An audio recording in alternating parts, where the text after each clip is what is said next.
Hi, this is Tamara Cherry. Welcome to Season 2 of The Trauma Beat. If you listened to Season 1, you know it was mostly made up of conversations with trauma survivors talking about the impact the media had on them. For Season 2, I decided to do things a bit differently. Most of the conversations you'll hear are with people who have been on the other side of the camera or microphone, journalists. But this first episode is an exception, and this is why.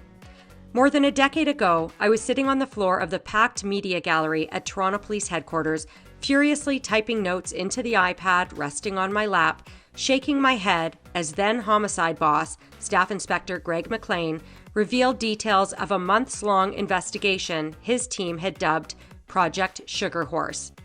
The project had just culminated in a series of arrests. The investigation revolved around what police would allege were a series of, quote, random acts of violence. There was one name that stuck out to me during that news conference, Marvin Engelbrecht.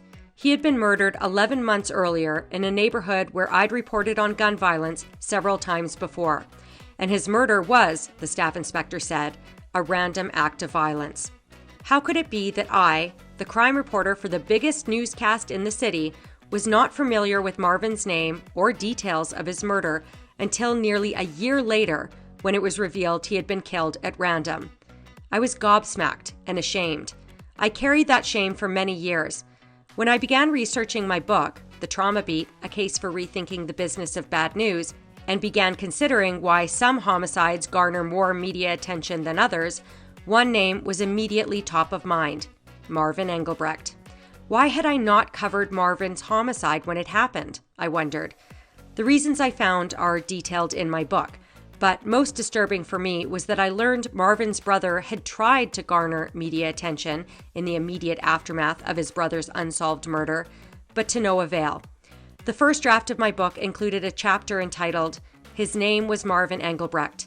Well, I had been in contact with Marvin's brother during my research. By the time I was putting the final book together, our communication was not consistent enough for me to feel I had garnered ongoing, informed consent to include Marvin's full story in the book. And so I whittled it down to what I felt were the essential details, and I changed Marvin's name to Mr. X. I let his brother know. Fast forward to April 2023, just before my book was published. I'd ordered copies of my book from the publisher that I wanted to share with all the survivors in my book before it was officially published, and I asked Marvin's brother if I could send him a copy. A week or so later, after receiving the book, he reached out to me. The conversation that followed was so meaningful that I printed it out and have it hanging on the bulletin board next to my computer. I asked his brother whether his family would be comfortable with me speaking Marvin's name publicly when I talk about my book. He not only welcomed the idea, but encouraged it. And just recently, I met Marvin's mother, Semon, for the first time. The following week, we recorded this conversation, which I've titled, His Name was Marvin Engelbrecht.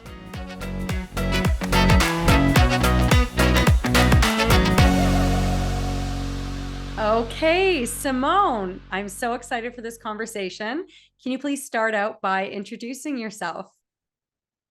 Well, my name is Semon. Last name Engelbrecht. No, let me stop right now. People listening to this need to know we're probably going to have some laughs. Not of them, all of them will be appropriate probably, but Simone's funny and she likes to laugh. So Semon Engelbrecht. Yeah, yes. And I just laugh. I chuckle because you know that I don't pronounce my last name. I normally spell it. Yes. So me having to pronounce it now is like, that was the joke. Yes, exactly. So I'm Semon Engelbrecht, mother of 5, less 1. And I'm here to talk with Tamara. And I'm so happy that you are, Semon. I'll just point out, I will put this in the introduction to this podcast probably, but the story of how you and I came to meet. But it was 1 week ago today that we had our first conversation. And I think we talked for more than 2.5 hours. Yes. And then we talked more after, and we shared some more laughs. And I made some of your, I don't want to say I made some of your curry You made chicken curry because chicken. I kind of botched it a little bit, so I'm not going to put that on you, Semon, but I'm learning. And anyway, I'm very happy to have you on the podcast now because you're instantly a very important and special person in my life. So, okay, you told me that you're here to talk to me. You're a mother of 5, less one. That's Marvin. Tell me about Marvin. Ah, Marvin. Marvin was a middle child. Marvin was a very humble child. He would do anything for anybody. Marvin brought home strays. Stray what? Stray people, stray dogs. Was his dog Tequila a stray? Not necessarily a stray, but I would, to a certain degree, it was his friend's dog.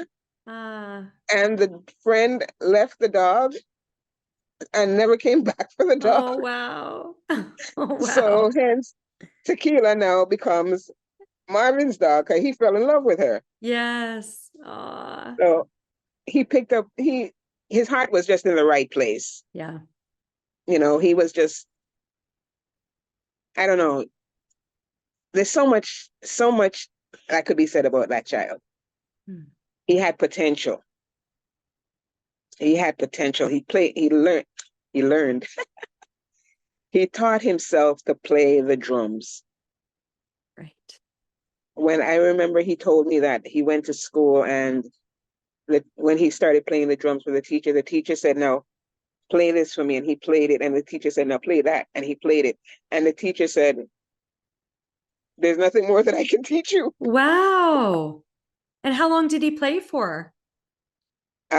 He was playing, Marvin used to play the drums on my pots. On your pots. And how did you feel about that? There's a part of me that wanted to strangle him. But there's another part that said, you know what? Let him have fun. Yes. He's doing his thing. You're from Jamaica, Semon. So it's kind of like the steel drums in your kitchen then, right? Yeah, because here's the thing. I'd be singing. I like to sing sometimes, especially when I'm happy. So I'd be singing some gospel songs. And as I'm singing, he'd come and I'd see him go in the cupboard and he'd start taking out this and he'd take out that. And then he'd take my wooden spoons and then he'd start, Mom, faster. And he'd give me a count. 1, 2, 3. And now, this is how you do it. I love it. And I'm like, I would stop and I look at him and I laugh and he goes, sing. Oh. And I start singing. And he goes, yeah. Now you got it. Now you got it. I remember stories of him when we were in church. Now you have to get the visual, okay? He's 9 years old. So he's a little shit. Pardon my French. It's fine. But he's a little shit. I can picture it. I've got a 9-year-old little shit right now. So okay, yep. Good. So, and the person that was supposed to be playing the drums was not keeping the beat. He was just doing his own thing. Gosh. So they kicked him off the drums. And Marvin said, I can play. They said, okay.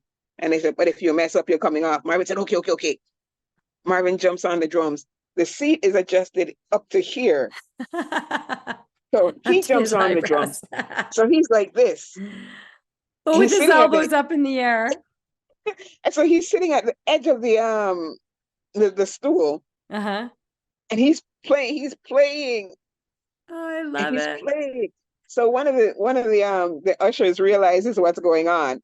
So while he's playing, he's fixing the seat. So obviously Marvin's hands take time coming down. They're becoming more level. And then all of a sudden he starts, and you just see the hands working, and wow.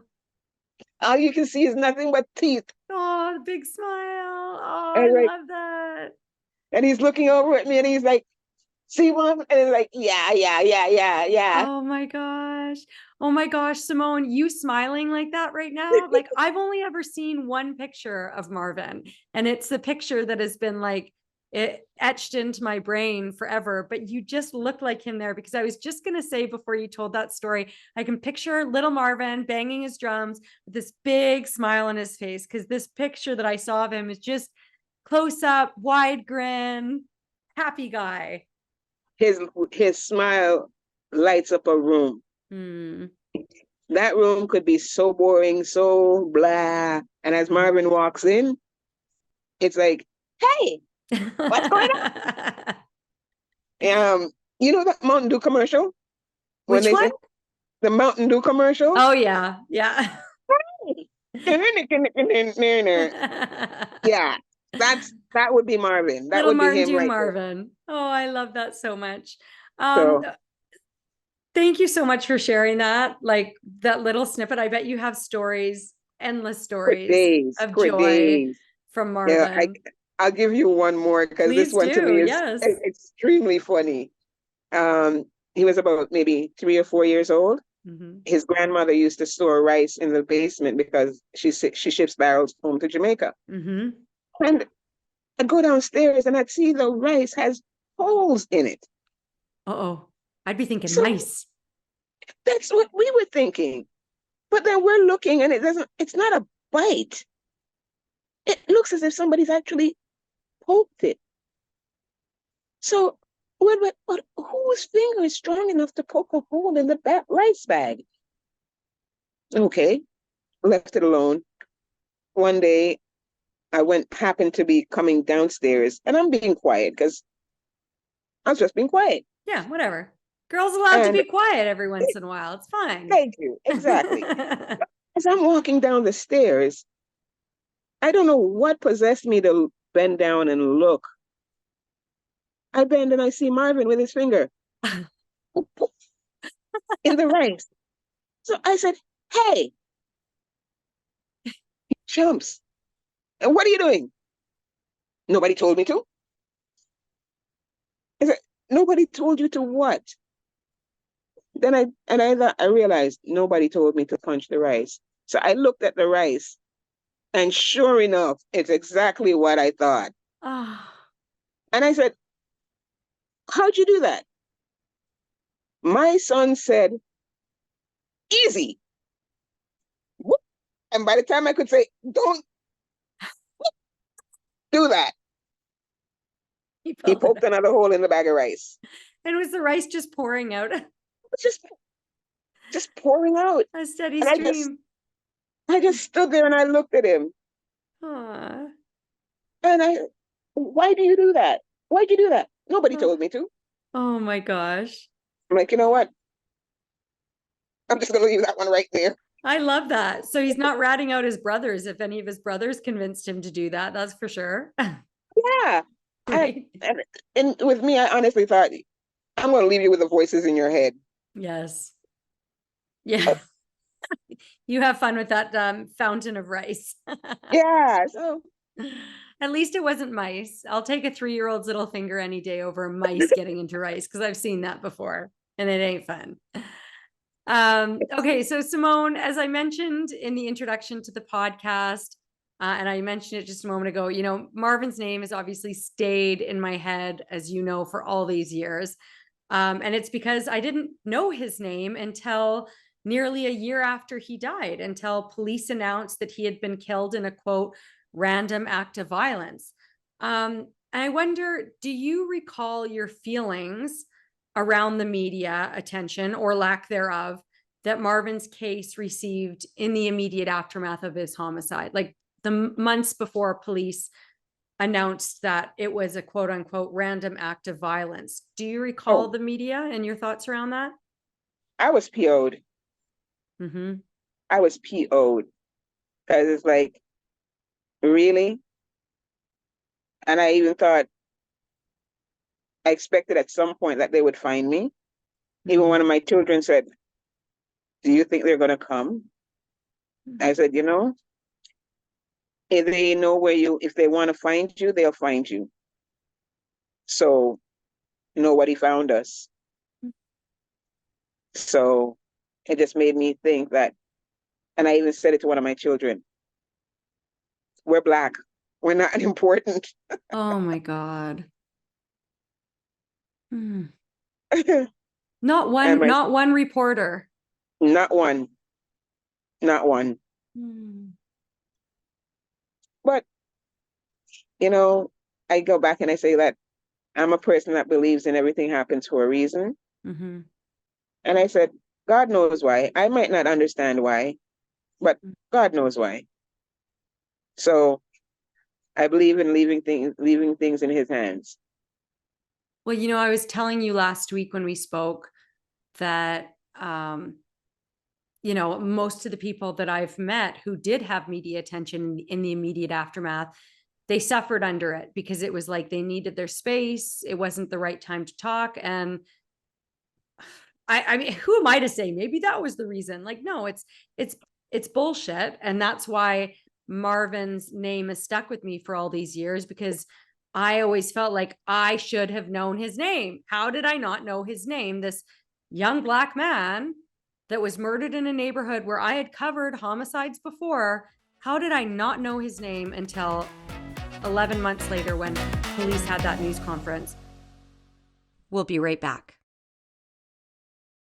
So I wonder, Semon, like at the time when you guys were waiting for the media to come knock on your door, do you remember like what you would have wanted to tell them, what you would have wanted the public to hear at that time? Yeah, I did, because as I said, a majority of what I would have wanted to tell him is exactly what I told you, that he was a kind, caring, loving child, that I'm not going to call him a mama's boy, but he listened. If it made sense, he picked sense out of nonsense. Hmm. And when it was nonsense, he'd let me know, like, you know what, mom, you're just being overprotective. Everything is good. Hmm. So he wasn't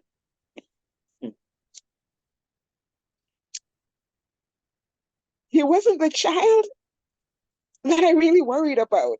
Mm-hmm. He was one that had his head on straight.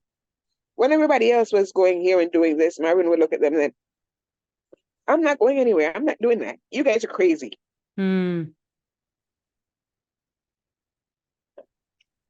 But I guess the one that I shouldn't have worried, as the one I wasn't worried about, is probably the one I should have been worried about.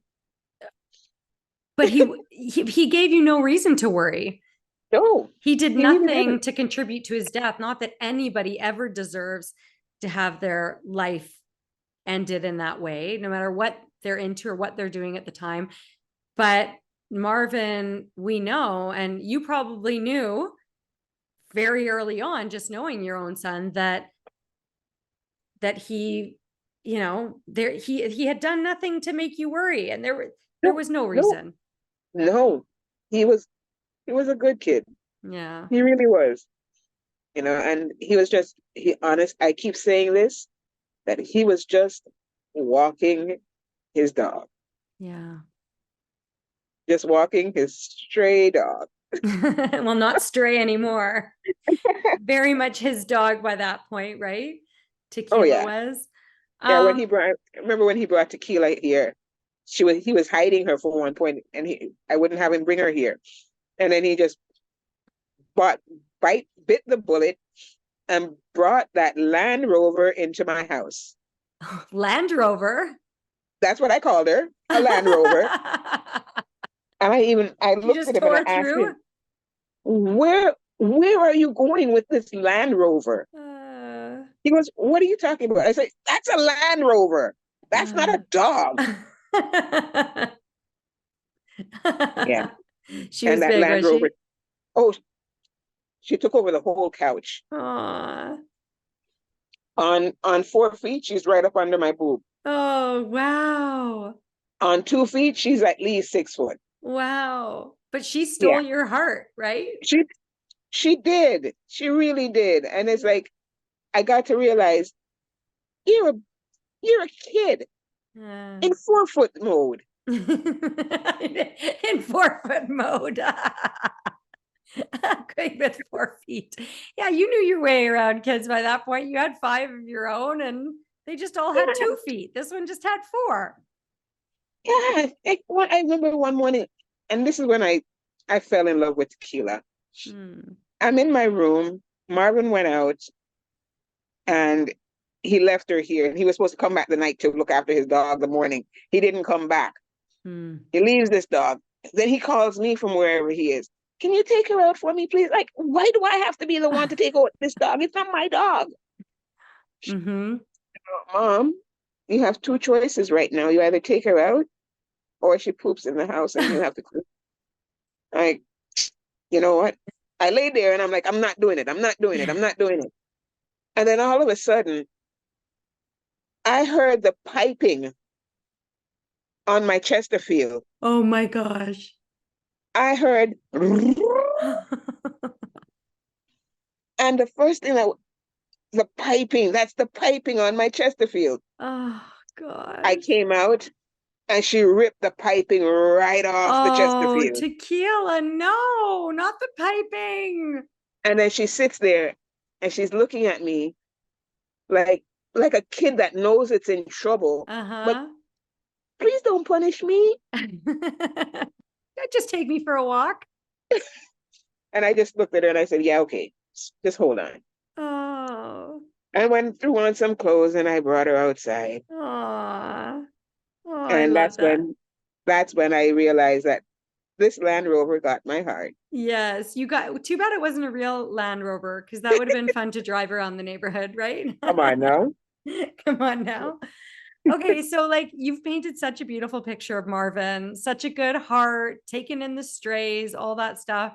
And you knew from the beginning that he wasn't into any bad stuff, but like I shared with you, and I mean, you already knew, but there were some not nice things shared apparently about him. I'm giving air quotes for anybody listening to this. In the immediate aftermath of the homicide, I told you when I was doing my research that even before he was publicly identified, there was some neighbor or community member, someone down the street, told a reporter at the Toronto Star that the victim of this homicide had been involved in, I think the quote was, some dastardly stuff. And I remember reading this and being like, what? Okay, we don't even know who it was that was killed. How is this quote being published? But then my thoughts when I was doing this research immediately went to your family, because it's like that would have really freaking sucked, I imagine, to hear that or to read it. Can you tell me, Semon, like what impact that had on your family? Honestly, I had started to shun away from the news because every time I pulled up a paper, it was Marvin's death, the Engelbrechts, Marvin's death, or just little blurbs, you know, nothing major. At that time, you got little blurbs of it, and I started keeping away from the news. But then someone, his friend, I've told you about him. Marvin, his brother, like you consider it your son? Yes. That guy, he did something to me I'll never forget. I want to punch him in the throat. But anyhow. Oh no. Can we just point out that the picture in the background there is from this young man's wedding, right? So you want to punch him in the throat, but this is somebody you really love. So continue. Go ahead, Semon. What was I saying? Yes, he brought it. He brought the blurb to me, and he goes, he was heated. He was heated, and he threw it down at me, because he's not that type. He would normally give it to me or put it in my hand. He threw it down. Read this BS that they're talking about. And when I read it, I got pissed. No kidding. And after I got pissed, it's like, I want to know who this person is, because I swear, and those were my exact words, I won't lie. I said, I swear, I find them, I will slap them 6 ways from Sunday. What? And I said, how dare they? What do they know about my child? Who are you to be talking anything about my child? If you want to talk to the media, talk to the media about what you know. Don't talk about what you don't know, what you think you know. If it's what you think you know, shut up. If it's what you know and you feel like you want to talk on it, talk on it. Other than that, shut the hell up. And those, yeah. I can feel that anger right now, all these years later. Oh, I'm still pissed about it. I know. I I honestly thought that that was something that I had gotten over or gone through, but I Mm. guess it's still, ooh. I'm sorry to bring that anger up again. Maybe we can work through it, Semon. Let's do some But therapy on that. this is probably what this is right now. So I'm Yeah. good with it. Yeah. I, you know what, as I've said before, I've gotten to a point right now that I'm learning that things happen for a reason. And even this interview happening now, Hmm. it's better probably that it happened now Hmm. than before. Because Mm-hmm. had it happened before, I'd probably been Yeah, you've and seen a lot of other women on the news like that, right? A lot of other moms in the immediate aftermath. exactly. So it's like, no, you need to be coherent. Mm-hmm. You need to be here in the present, in the now, Mm-hmm. you know? So I'm I'm upset with everything that happened, Mm-hmm. but I here's a word that I love to use that I cannot pronounce. Hmm. Help me with it. I'm helping you. You're Compartmentalize. you got it. You're compartmentalizing. That's the word. Compartmentalizing. Thank Yes. you. I have to break it up in Yes. syllables, Hey, or else yes, I in will different never get it syllables. out. Yes, compartmentalizing. There was a word. What was the word that I could not get out when I was speaking with you last week? I don't remember, but I remember I just my mouth wasn't working. And that It wasn't working. Yes. sometimes it happens. Okay, so yeah, you're able to compartmentalize it now. I wonder though, like, so Semon, maybe let's jump forward a little bit from that article, because then the next time I heard about, well, actually, from my recollection, the first time I heard about Marvin's homicide was when police had that news conference on Project Sugar Horse. Do you remember, if you and your family watched the news conference, if you knew what was going to be said? Do you remember anything about that time? They actually came to my house Hmm. um, maybe about an hour before the news conference. Oh, wow. Yeah. Because I after Marvin died, I kept losing phones like crazy. Ah, I wasn't able to hold on to a phone to save my life. wow. Yeah. So at one point I stopped. I just said, you know what? No more phones. Mm-hmm. Anybody wants to No more find me, phones. they know where I am. Thank you. Thank you. So they didn't have any contact for me. So they came beating down my door. And that in itself upset me because I don't like no one beating at my door.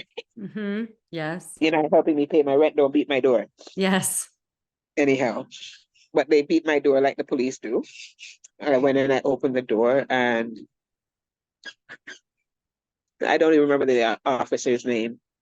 Macarilla something, whatever. Mm. But he's the one who came and said, we've been trying to get a hold of you, but we don't have a number for you. But we would like to let you know that, yeah, Marvin's killer's been caught, and there is a press conference. And I asked him, so does that mean that I have to come? He goes, no, you can actually just stay, you can watch it on TV, but we wanted you to hear it from us first. Good. We didn't want you to see it on TV and not know what was going on. Oh, yeah. Could you imagine if you would have turned on the TV and, I already blasted them though. They already got blasted from me. okay, So they didn't why? want another blasting. What was the blasting before? Oh, The I don't even know first if you want to blast, get into that. If you want to, oh, Semon. the first blasting is on the night that Marvin died. I Somebody called me and told me what happened. And I threw on my clothes and I ran across to where they told me that he is. When I got there first, my other son came behind me. I didn't even know he was behind me until after we got there. And while we were there, the policeman wouldn't let us cross the line to go Yeah. where he is. And he kept us there, just kept us in the car, and he wouldn't let us take us to the hospital or anything. Oh. And his brother and I got real pissed.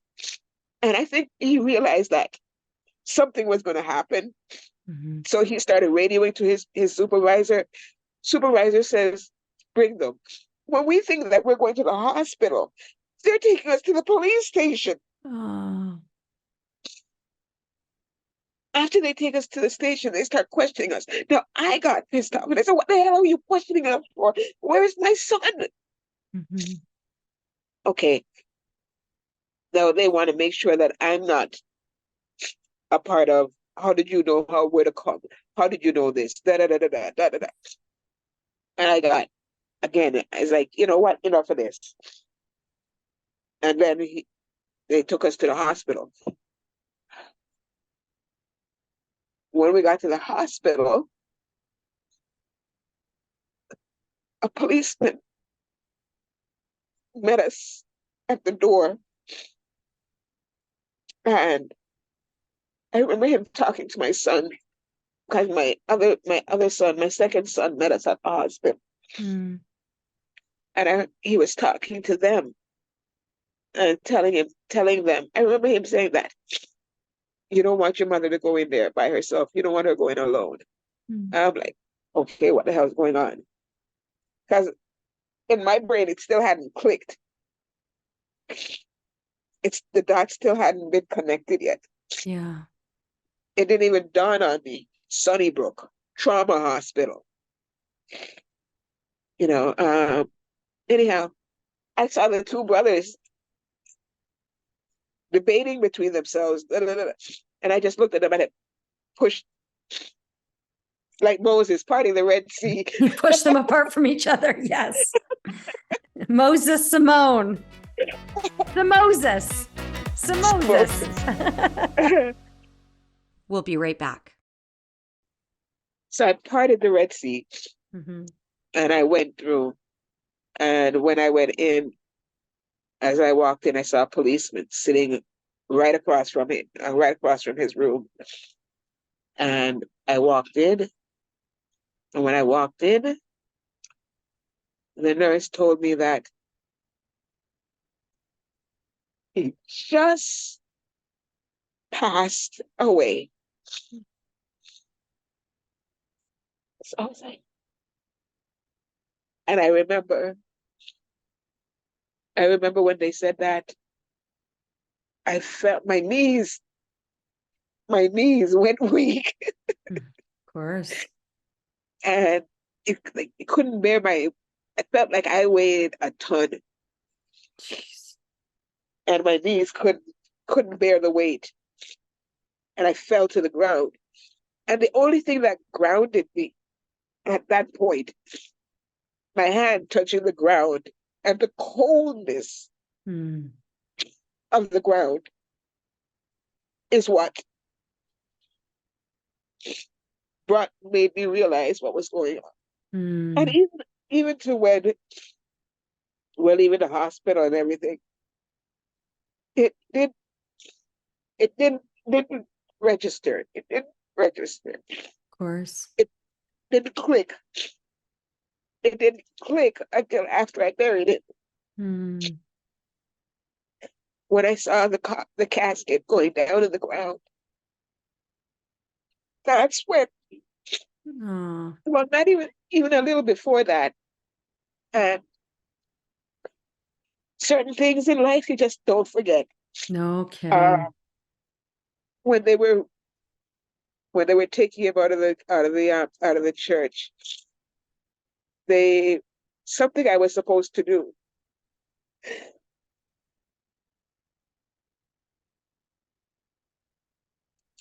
I told them I can't.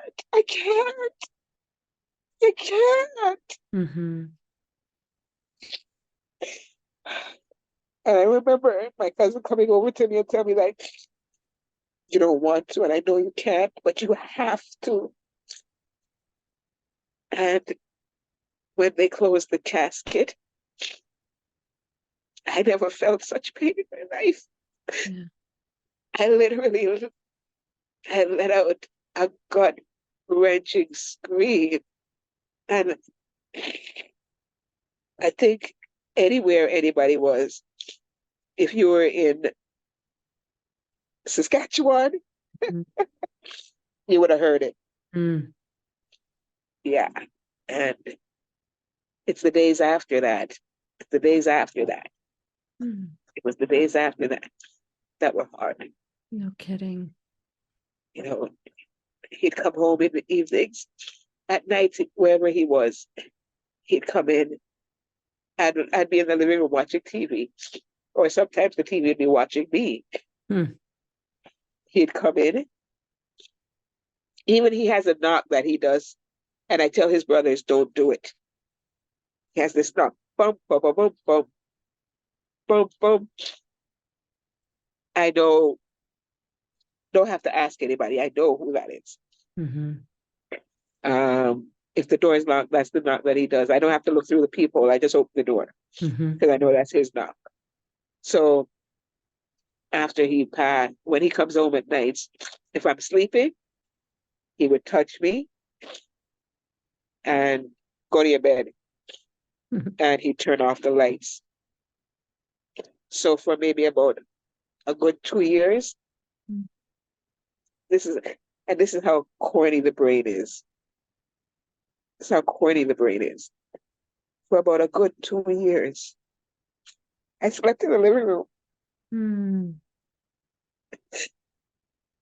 waiting for him to come home. Jeez.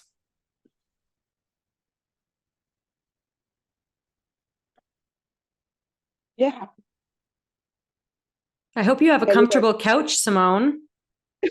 you know what? I don't know if it was comfortable or not, but it was okay for me. Yeah, that's where you had to be. Oh gosh, I'm so sorry. But it's a story that it's sad, but needs to be heard, right? Yeah. Other people can learn and understand that they're not alone. They're not alone. They're here. Tongue, brain, communicate. You Come will on. laugh again, but you also won't be able to talk sometimes. You won't be able to say alone. You'll be saying learn. That's just one of the I side learned, effects of yes. grief. That's fine. No, it is Listen, you important because we did start out this conversation. I think I said that we'll probably have some laughs because you're so funny. And I know so many people. I know people right now who are very much still in that 2 year mark that you're talking about, that you were just talking about, that you spent in your living room. And there's a lot of days where they cannot get out of bed, and the pain is so visceral, and they cannot imagine, like, I had somebody say to me recently, like, will I laugh again? Like they just can't see themselves ever feeling that joy again, you know? And so I'm so happy, Semon, that you are here to share, because you exude so much joy and so much love. And I want to talk about that. What, you're going to say something? it's a choice that you have to make, though. Yeah. It's a choice. I work where I work. I remember, and it's funny to me now that I can look back at it. I remember that the teachers, they would see me in the hall, and I'd be coming this way, they'd be coming this way, and they'd turn and go in the other direction. So they didn't know how to deal with you. They didn't know how to deal with the grief. I think it Oh. was like I was sad, and I was miserable, and I was just, Mm, woe is me, and yeah. the whole world, and everything's so sad, and I don't know what to Yes. do. And, how are you? I'm sad. Good for you for actually saying you're sad, though. So many people say, "How are you?" And if you say anything other than "I'm okay," they get really uncomfortable. Like, "Oh shoot, are we supposed to have a conversation now? Is this turning into a therapy session?" Well, you know what though? I looked into how they responded to me, Mm. and I thought, at first I used to get offended, but then it's like I have conversations in my head with myself, Mm. Mm-hmm. and I'm thinking, but Simone, how do you expect them to greet you and be happy with you if you're miserable and unhappy? Mm. And I thought, okay, we're going to try smiling. We're going to try being happy, even though we don't feel it. And then I remember something a teacher at school told me. And at the time, I was too young to understand what she was saying. A little more mature now, I get it. I heard a teacher tell me, fake it till you make it. Yes. Fake it till you make it. And I thought, okay, we're going to fake this until we make this. And we faked it until eventually it started to evoke some emotions from inside. Wow. You actually started to feel that joy. Yeah, it might not have been the joy that I used to feel, Mm-hmm. but then I had to also tell myself, your life has changed. Mm-hmm. So the joy won't be the same.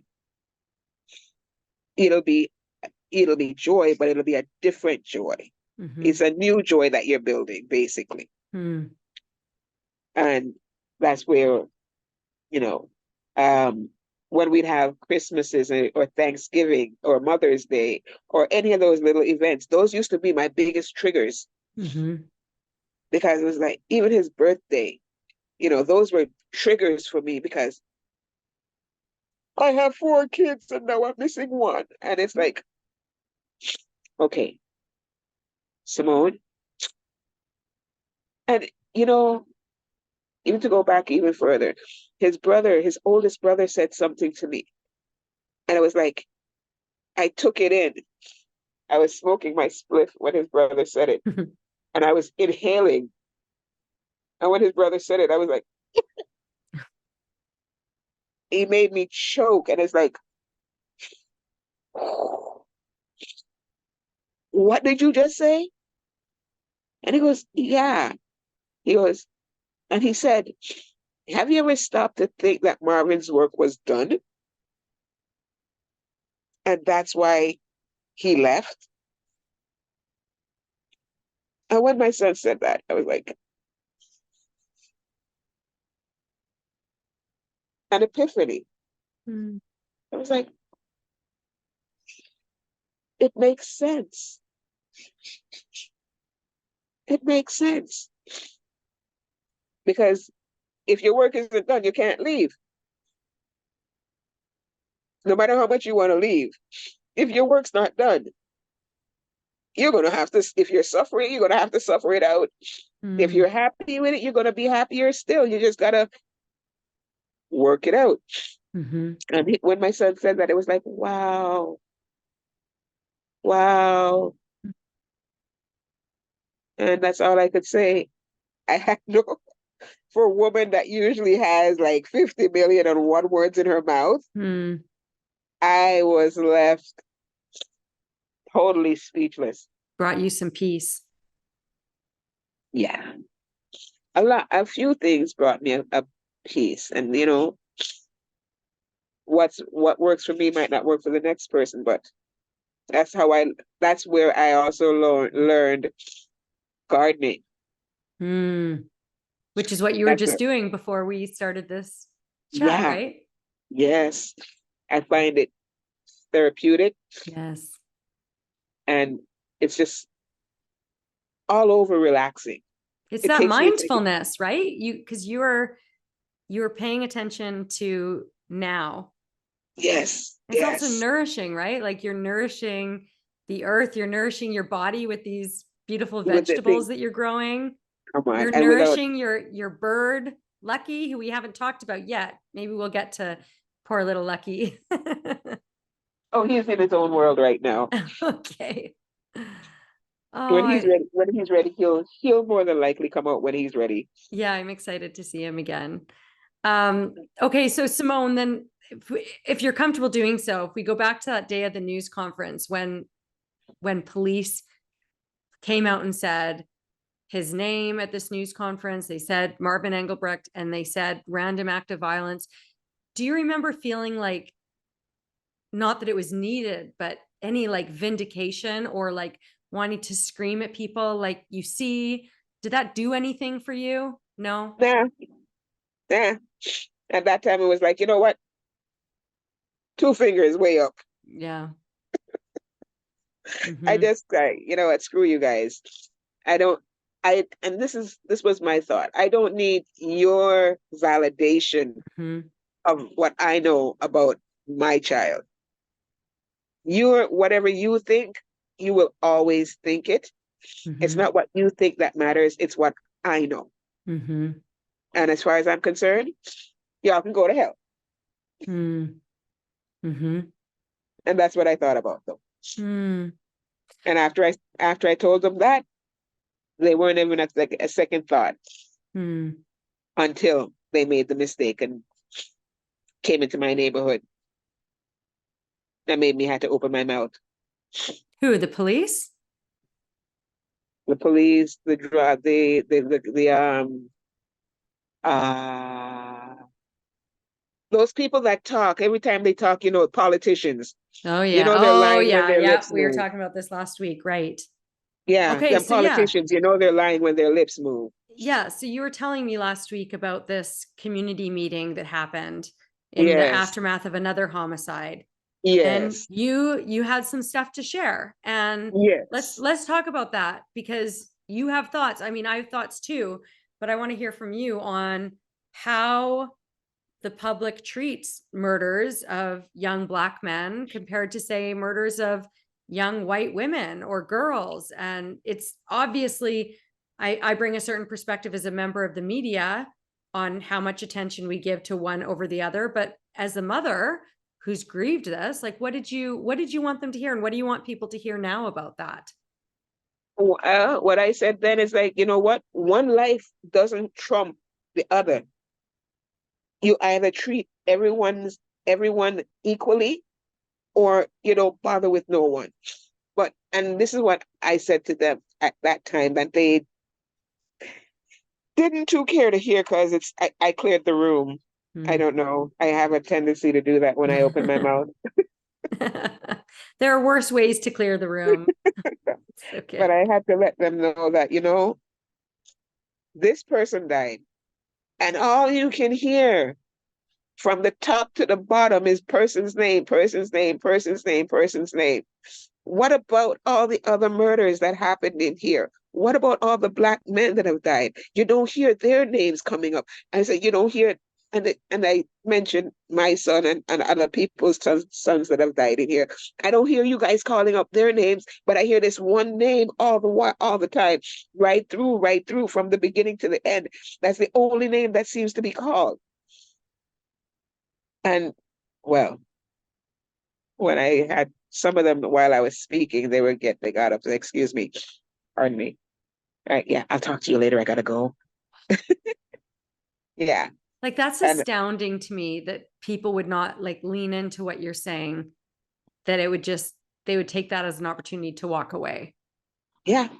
And even while they were walking away, I even said it. I said, I knew that a lot of you wouldn't have the intestinal fortitude to stand up to hear what it is that I had to say. But at the end of the day, I'm saying what I have to say. Who don't like it, I'm so sorry. Actually, no, I'm not. Mm-hmm. And do you for think the few, anybody heard you that night? no, no, they only stayed to be polite Mm. because everybody couldn't clear the room all at once. Hmm. No, it literally went over their heads. Oh my gosh. Literally. As far as they're concerned, I'm a grieving mother that's upset.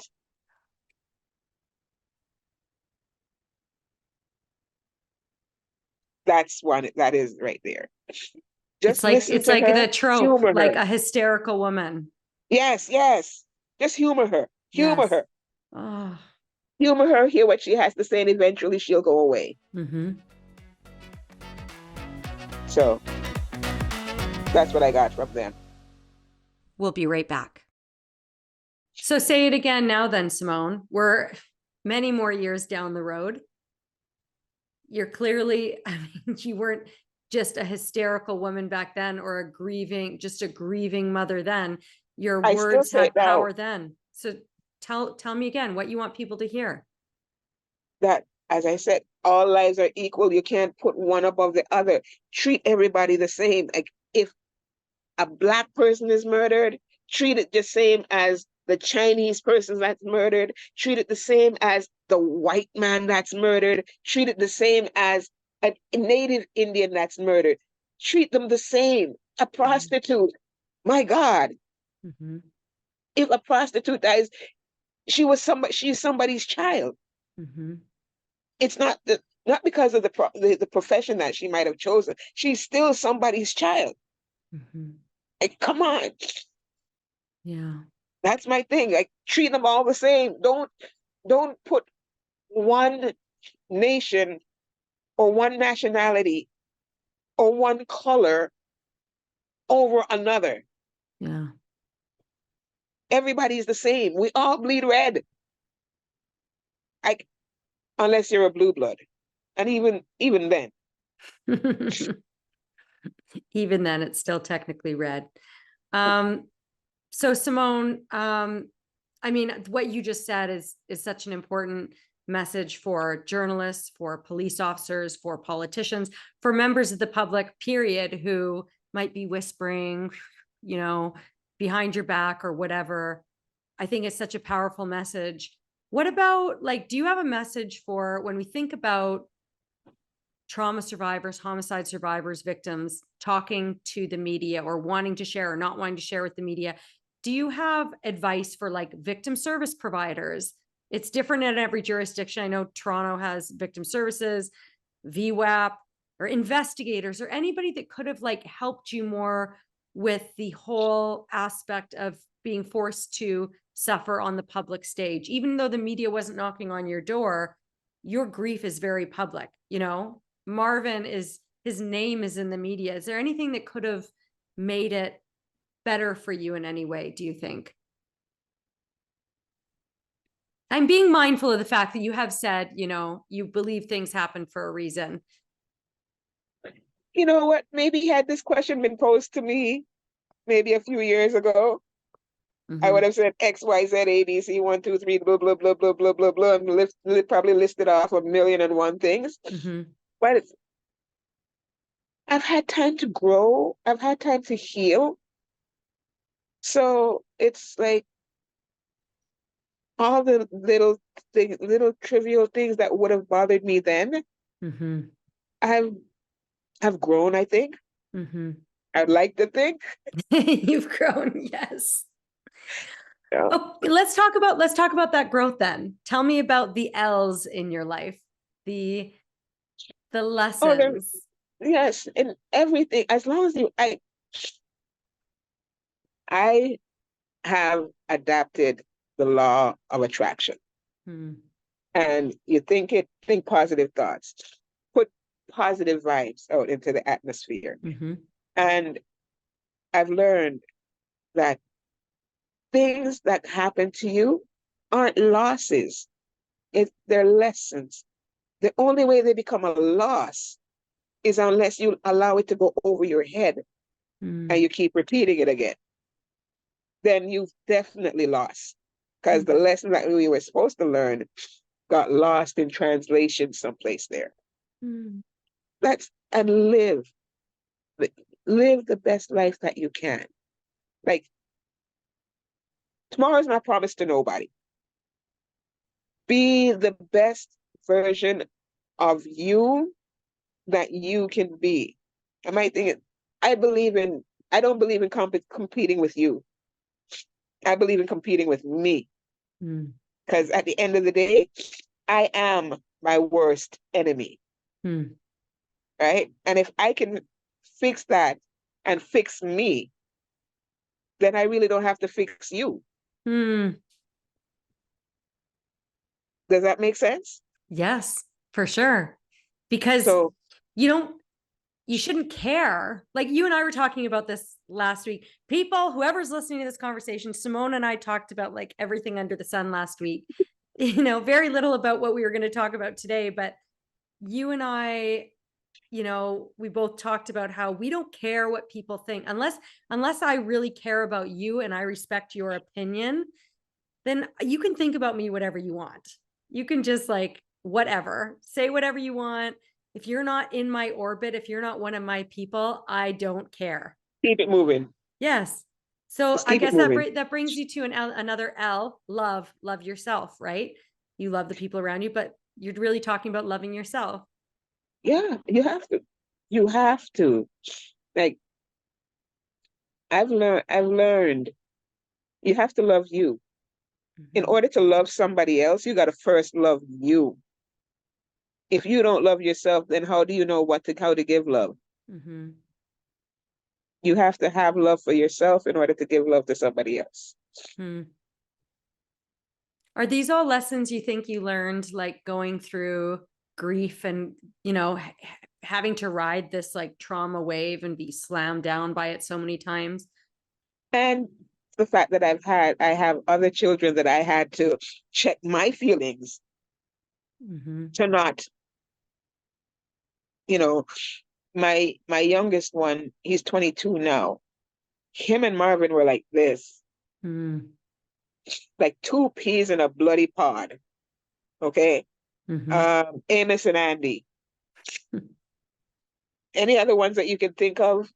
That that was them. Mm-hmm. And the joke of the matter is, Marvin's 30 somebody, and Deshaun's 22. So you see the age difference. Mm-hmm. But the first name that Deshaun called, Marvin. Aww. Marvin comes home from school at 3:10, 3:15. That little boy would be asleep. And as soon as Marvin's hand touches the door, Marvin? Oh, so cute.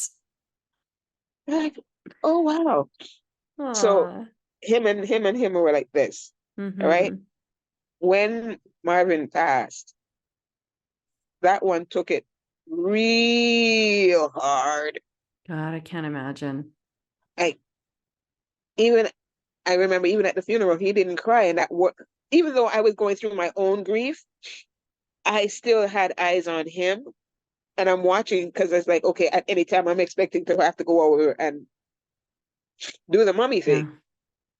But he never cried.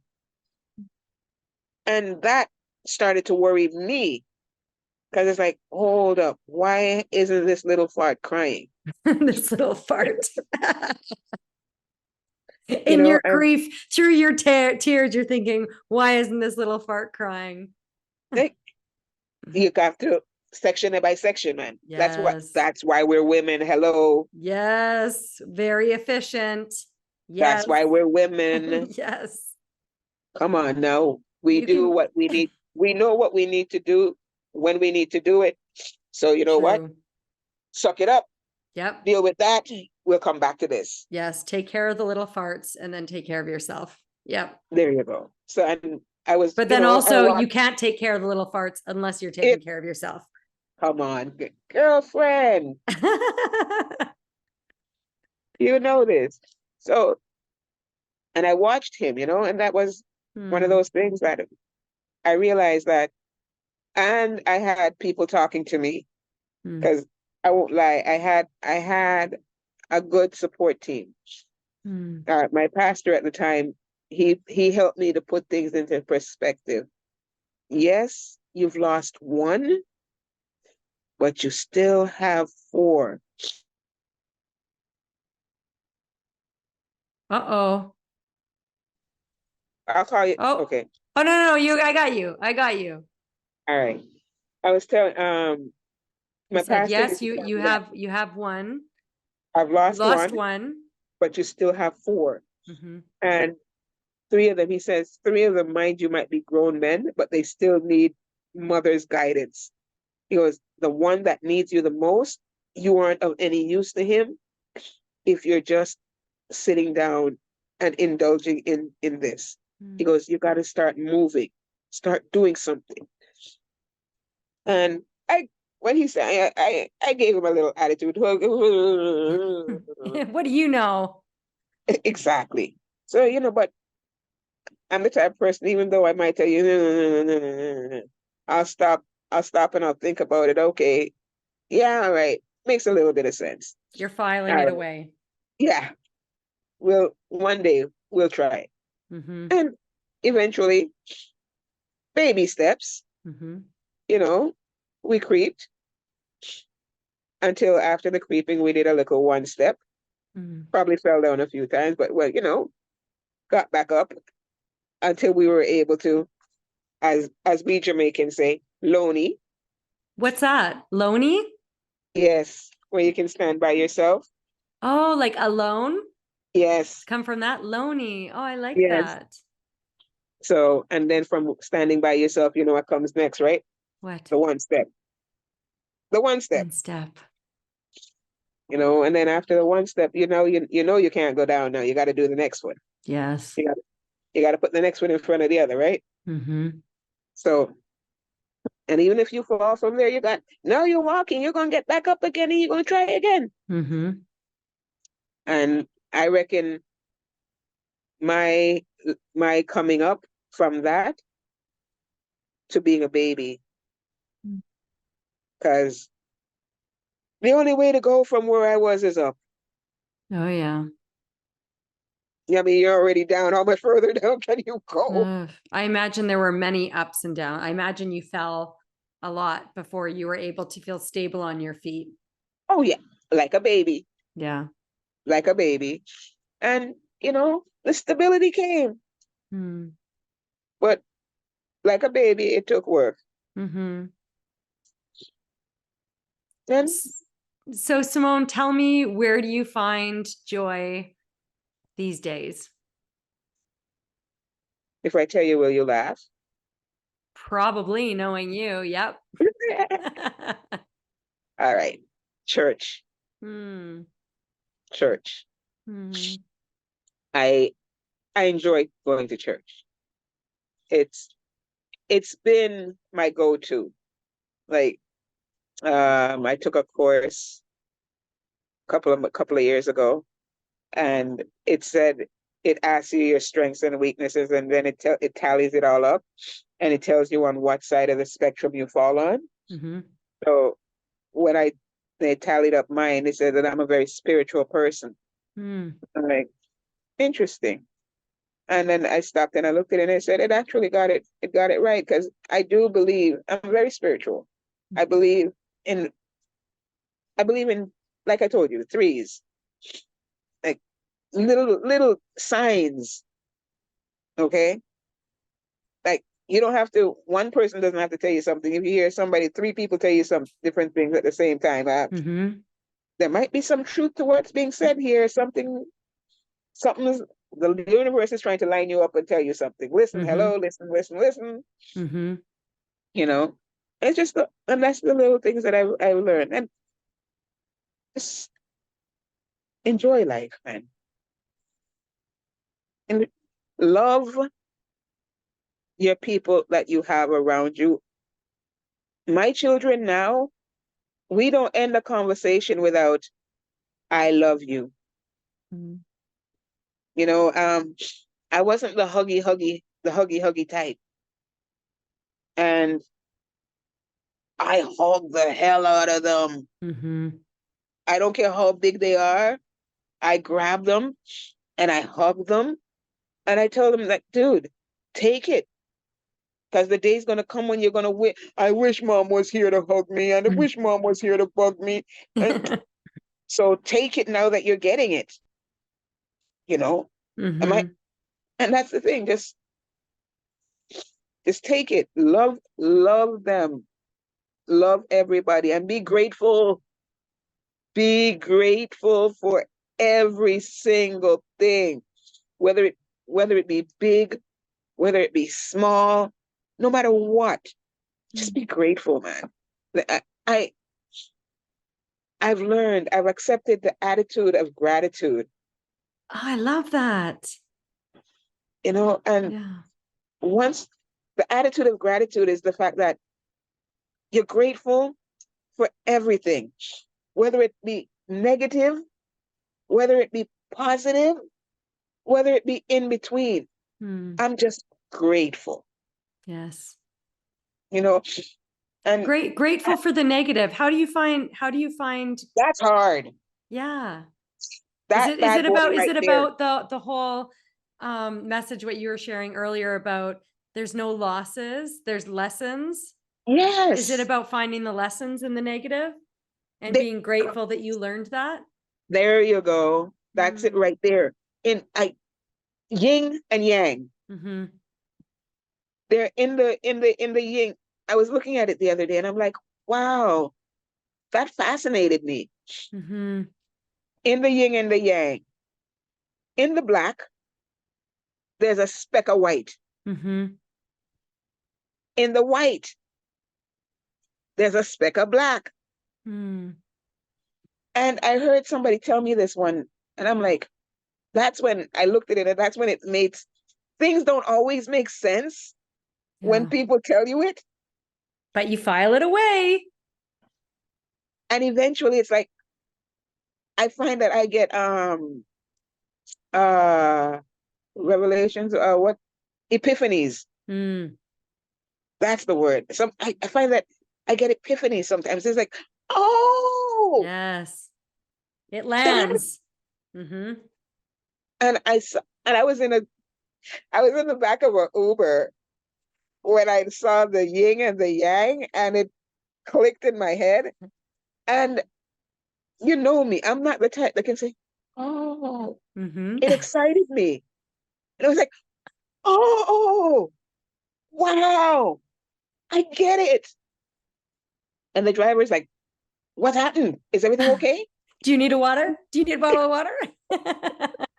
I'm like, everything's good, driver. Everything's good. It's okay. uh, You're good. You're good. You're good. You're good. But uh, in the yin and the yang, it says in the white, there's even though there's good, there's still a little bit of evil. mm, In the black, even though there's evil, there's still some good. mm-hmm, So you gotta find you gotta find the positive, a happy mm-hmm. medium.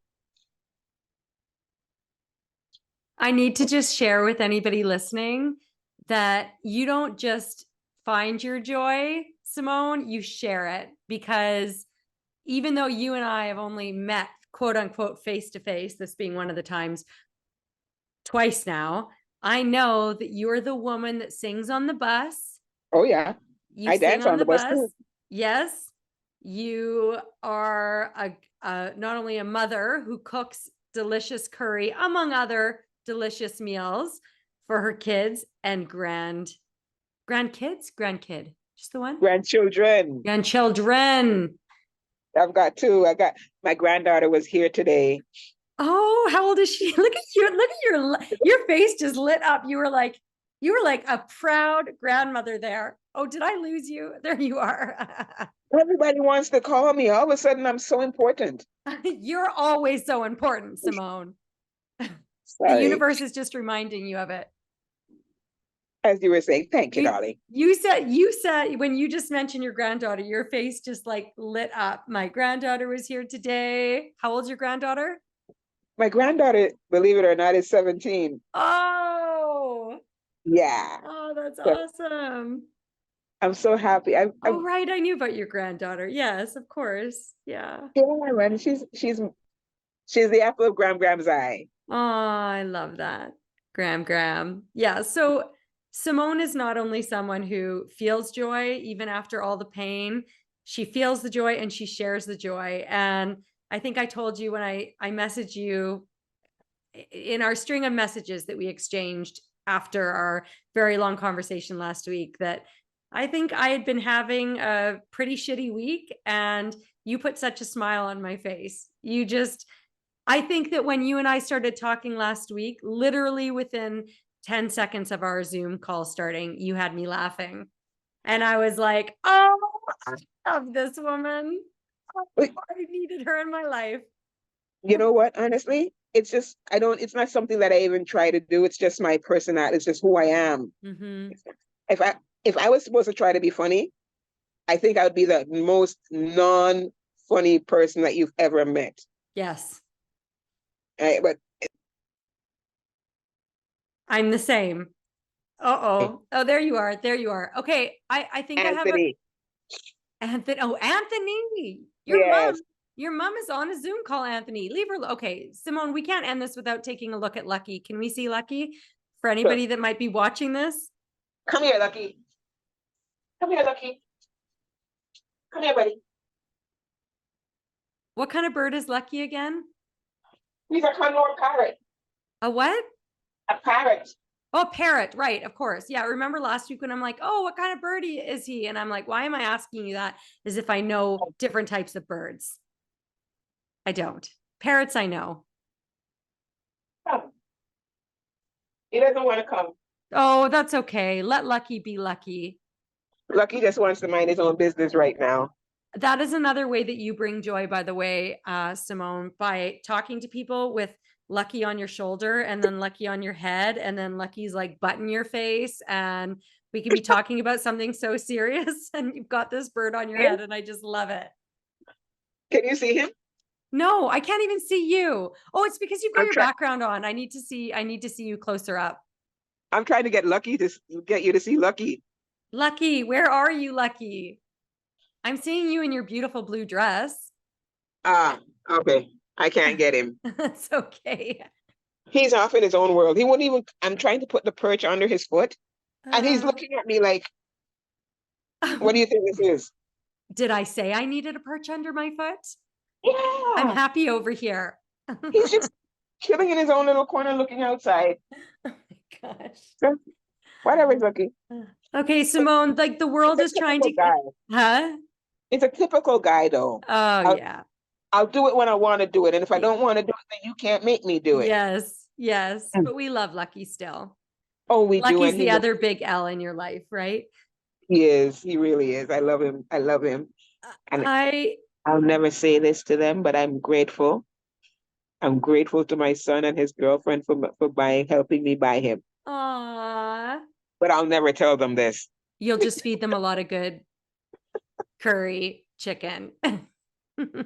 That's the problem. I'm feeding them too much. That's why they don't want to leave. I'm gonna stop. I'm gonna go on a cooking strike. Oh my God. Okay, so what's for dinner tonight? I'm the only one here, so nothing. What? You got to treat yourself to something good. No, I'm not. My thing is right now, I'm too overjoyed the fact that I have earth to play in and my plants to plant. So I'm like, when I have, honestly, if I have that, food, what's food? Yeah.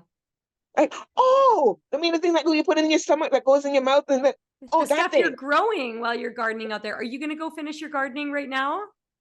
Oh yeah, I have it inside. I just have to it's inside. Perfect. Good. No, I start them inside. Yes, of course. And then I transfer them outside. Grow the little babies, and then once they're ready to go, you set them free. Yeah. But you still tend to them. Isn't that how it is with all of our children? Every morning, no matter. Now, here's where you're going to say, you get up in the mornings? Yeah, I do. Well, I know you sleep in on the weekends. No, Monday to Friday I sleep in because I don't like getting up before a certain time. I'm a night owl. But what time do you go to bed? 2, 3. Oh, but you work late too, right? Yeah. So you got to wind down. If I worked late, I wouldn't be going like my head hitting the pillow as soon as I get home. That's the problem because I come in and I'm all like, exactly. I see this. And it's like, brain, wind down. Yes, calm down. Wind down. Yes. We're no longer at work. We're at home now. We don't need to be in work mode. Take it down. Take it down. Exactly. Take it down. Yeah. Yeah. And it's crazy, but I actually have to talk to myself like that sometimes. Yes. And literally do the motion. Or just take the deep breaths. I do it with breathing, like breathe in for 4 seconds, hold for 4 seconds, breathe out for 4 seconds. And it helps me just be slow, right? And people think I'm crazy, okay? People think I'm crazy too. Don't worry about it.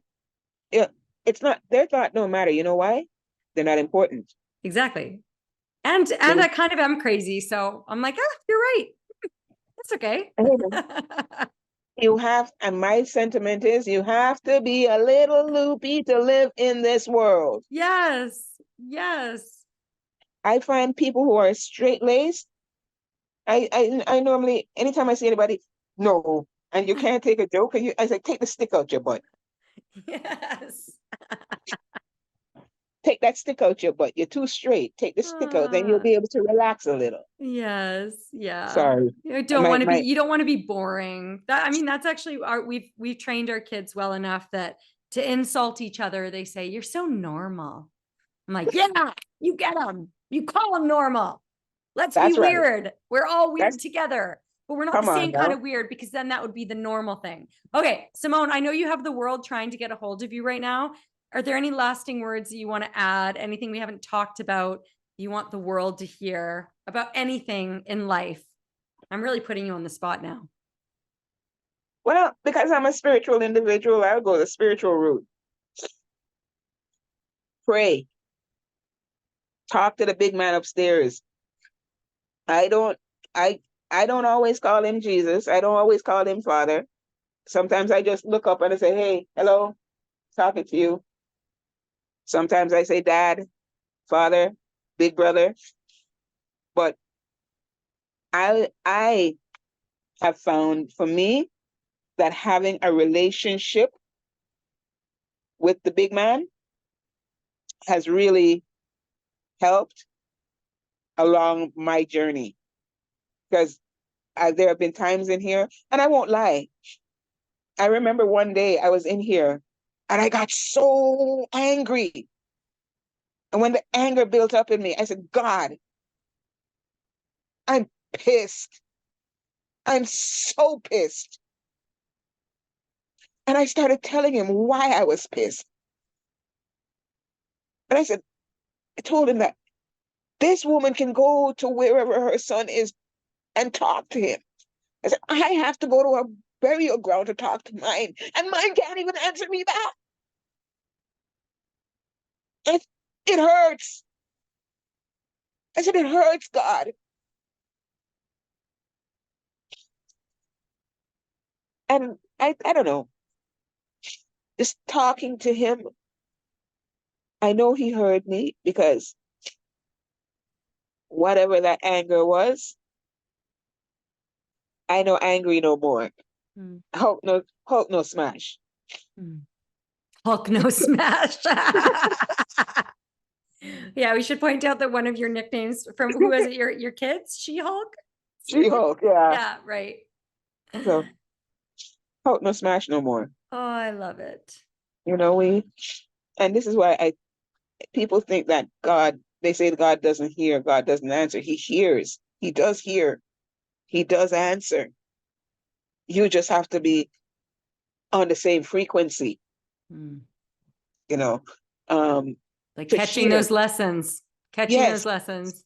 And don't, when things are happening, like at one point I started with the pity party. And it's okay to pity, to have a little pity party, but don't dwell in the pity party. Yes, after you've had your little woe is me, I'm sorry, why is this happening to me? After all of that, okay, now that we've had a pity party, now that we've done all of that and the niceties, let's shake it off and let's get moving. Because nothing comes from self-pity. Don't be the victim. I personally refuse to be a victim. And I'm not even a survivor. I wouldn't even consider myself a survivor. I don't know the proper terminology for me, but nah, ain't nobody gonna label me as a survivor, and ain't nobody gonna label me as a victim. I'm not a victim. I'm an overcomer. I am an overcomer.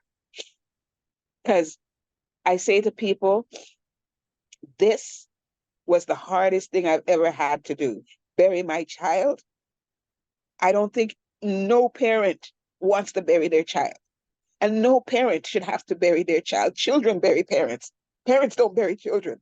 And when you have to bury one of yours, it's the hardest thing that you'll ever do.